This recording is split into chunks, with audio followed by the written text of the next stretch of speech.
പ്രധാനമന്ത്രി വയനാട്ടിലേക്ക് വരുന്നത് സന്തോഷമുള്ള കാര്യമെന്ന് LDF കൺവീനർ പി ജയരാജൻ.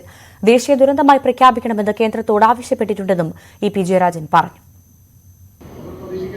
പ്രധാനമന്ത്രി വരുന്നത് വളരെ സന്തോഷകരമായ കാര്യമാണ്. ഇതൊരു ദേശീയ ദുരന്തമായി കണക്കാക്കി ആവശ്യമുള്ള എല്ലാ സഹായങ്ങളും നൽകണം എന്ന് ഗവൺമെന്റ് അഭ്യർത്ഥിച്ചിട്ടുണ്ട്.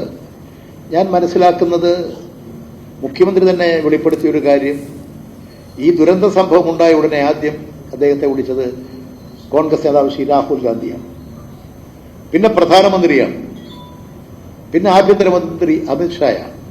ഇവരെല്ലാം മുഖ്യമന്ത്രിക്കോട് പറഞ്ഞത് ആവശ്യമുള്ള എല്ലാ സഹായങ്ങളും നൽകും എന്നുള്ളത് തന്നെയാണ്. ഞങ്ങൾ ആ പ്രതീക്ഷയിലാണ്. ഞങ്ങൾക്ക് ജനങ്ങളോടാണ് ബാധ്യത. ജനങ്ങളുടെ സംരക്ഷണമാണ് ഞങ്ങളുടെ മുമ്പിൽ. അതുകൊണ്ട് ഇപ്പോൾ ജനങ്ങളെ സംരക്ഷിക്കലാണ്, അതിനാണ് ഞങ്ങൾ ശ്രമിച്ചുകൊണ്ടിരിക്കുന്നത്. നൂറുകണക്കിന് ജീവിതങ്ങളെ തകർത്തെറിഞ്ഞ ദുരന്തത്തിൽ ഭാഗ്യം കൊണ്ട് രക്ഷപ്പെട്ടവരുമുണ്ട് പുഞ്ചിരിമറ്റത്ത്. വീടിന്റെ സ്ഥാനത്തിപ്പോൾ കല്ലുകൾ മാത്രമാണ്.